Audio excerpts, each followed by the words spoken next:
2025년 8월 14일 12만 4천 달러로 역사상 최고점을 찍었던 비트코인이 다시 한번 정상을 향해 움직이고 있습니다.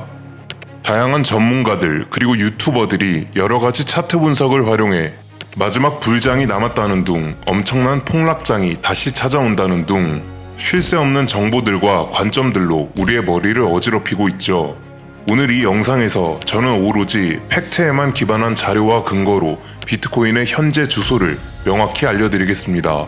많은 분들에게 영감이 되길 바라면서 시작하겠습니다. 2020년 이전에 비트코인 차트를 보시면 개인 투자자들이 주도하던 시장이었기에 특정 국가의 증시와는 상관관계가 거의 없었습니다. 그렇기에 이 시기에는 시장 심리와 차트를 잘 활용한 수많은 벼락부자 트레이더들이 탄생했었고, 반대로 수많은 개미 투자자들이 손실을 보면서 코인은 스캠이다 라는 부정적인 인식도 더해졌었습니다. 하지만 2020년 이후로 코인 시장은 큰 변화를 겪게 됩니다. 나스닥 상장 기업인 테슬라나 마이크로 스트래티지가 비트코인을 대량으로 매입하고, 뒤따라 수많은 기업들이 암호화폐 재무 전략을 채택하게 되면서 코인 시장은 미 증시와 긴밀하게 얽히기 시작하게 됩니다. CME 그룹이 제공한 리서치를 살펴보면 첫 번째로 2014년 1월부터 25년 4월 14일까지의 비트코인과 SPX NDX 지수의 일일 상관관계를 나타내는 표입니다.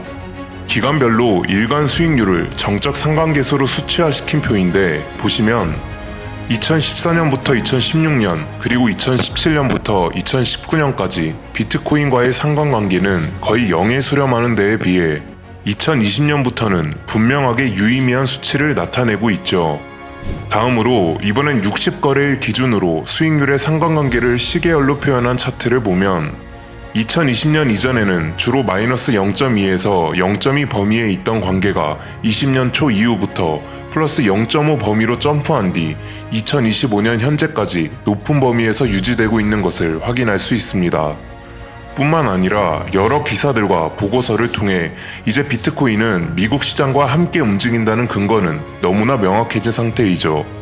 이에 따라 미국의 경제를 좌우하는 가장 강력한 세력인 월가 수장들의 태세 전환도 정말 재미있는 포인트 중 하나인데, JP모건의 CEO 제이미 다이먼은 비트코인에 대해 사기, 사탕괴물 등의 표현을 써왔지만, 최근에는 고객들에게 비트코인 투자를 허용하는 조치를 취했고, 골드만삭스 역시 비트코인이나 암호화폐에 대해 항상 회의적이었으나 최근에는 비트코인 ETF에 상당한 자금을 보유하고 있다는 공시가 있었죠.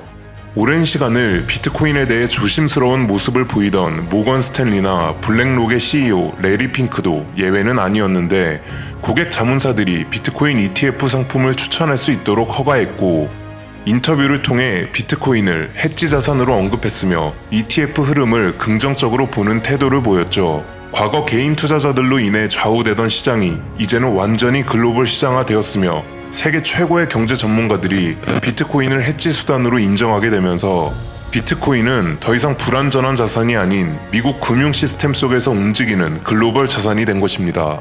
가장 강력한 예시가 바로 코로나 이후 양적 완화 시기에는 비트코인이 사상 최고가를 경신했었고, 긴축 전환 시기에는 항상 급락하며 글로벌 유동성 사이클을 그대로 따라갔다는 점이죠.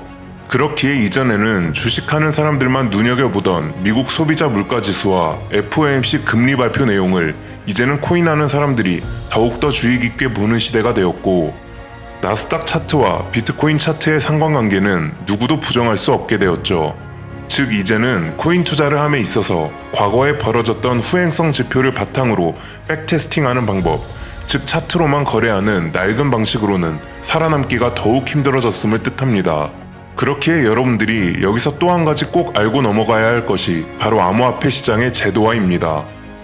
제도화가 진행되게 되면 코인 시장 역시 증권 시장처럼 법의 테두리 안에서 안정성과 투명성을 보장받게 되면서 국가가 공인한 자산으로의 역할을 하게 되고, 정치 개입이나 경제지표 발표가 있을 때만 변동성 및 유동성이 커지게 될 가능성이 높아지죠. 현재 코인 시장에 가장 큰 영향을 미치는 나라는 미국이고, 그 수장인 트럼프는 암호화폐에 대해 굉장히 친화적이라고 알려져 있죠. 몇 가지 굵직한 내용들만 알려드리면 트럼프 행정부에서는 2024년 비트코인과 이더리움의 ETF 거래를 승인하면서 개인 위주이던 코인 시장에서 연금, 자문사, 은행, 기업들까지 모두 참여할 수 있게 확대시켰고 2025년에는 은행이 고객의 코인을 맡아주는 수탁 업무의 비용이나 규제를 크게 낮춰 대형 수탁자의 진입이 쉬워지도록 회계 장벽을 완화했습니다. 그리고 올해 뜨거운 이슈가 된 지니어스 액트 연방 차원의 스테이블 코인법을 공시하게 되면서 스테이블 코인을 법적 자산으로서 명확하게 인정하게 됩니다. 이에 따라 미국의 제도화로 인해 코인 시장에 있어서 미국 ETF 자금 흐름이 굉장히 중요해졌고 미국 일정 캘린더, CPI, 고용, FOMC 일정과 장기장 시간대가 변동성이 큰 시간대가 되었죠. 물론 각종 규제 뉴스들도 큰 영향을 미치기 때문에 SEC, 연준, OCC, FDIC, IRS 공지와 백악관 발표 또한 빼놓을 수 없는 핵심 신호가 되었습니다. 누군가에게는 코인 투자하는데 내가 그런 것까지 다 알아야 해? 차트 공부하기도 벅찬데 라는 생각이 들 수 있지만 이렇게 복잡한 이해관계가 얽힌 비트코인이 지금의 현 주소입니다. 여러 세력들이 얽힌 만큼 시장은 더욱더 빠르고 복잡한 방식으로 성장할 것이고 변동성이 없는 시장에서는 수익을 만들 수 없는 만큼 이전에 중요한 지표로 삼던 반감기와 여러 차트 분석뿐만 아니라 반드시 미국에 대해서 공부를 해야만 성공할 수 있는 시장이 된 것이죠. 마무리로 여러분이 최근 한 번쯤 들어보셨을 음모론적인 주제도 다뤄보려 하는데요. 여러분들 혹시 러시아 푸틴 대통령의 보좌관인 안톤 코바코프가 트럼프 행정부가 스테이블 코인과 금을 이용해 달러의 가치를 떨어뜨려 미국이 진 막대한 부채를 해결하려 한다고 지적했던 내용 들어보셨나요? 이뿐만 아니라 코인 인플루언서인 아서에이즈도 스테이블 코인이 미국 국채 수요를 빨아들여 미국의 부채 문제를 스테이블 코인 수요로 흡수 관리하려 한다는 의견을 내었죠. 이런 음모론처럼 트럼프 행정부가 35조 달러가 넘는 거대한 미국 빚을 해결하기 위해 엄청난 계획을 가지고 있는 것일 수도 있지만 저는 대부분의 기축통화와 패권을 연구한 학자들이 예상하는 100년 정도의 수명을 달러가 이미 다해가고 있다는 의견에 어느 정도 동의하기 때문에 음모론이 사실이든 사실이 아니든 결국 기축통화의 패권이 달러에서 코인으로 옮겨가는 것은 시간 문제일 것이고 이미 완벽한 제도화를 목전에 둔 크립토 시장이 더욱더 성장하는 것은 그 누구도 이견이 없을 것이라고 생각합니다. 그에 따라 비트코인이 오른다는 것은 이제 세상 모든 사람들이 다 알지만 그럼에도 불구하고 우리가 공부를 게을리하지 않아야 하는 이유는 바로 종목 선정과 좋은 타점을 선점하기 위해서죠.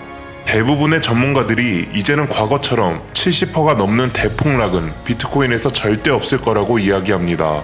반대로 이전과 같은 1000%가 넘는 저돌적인 대상승도 다시는 없을 확률이 높겠죠.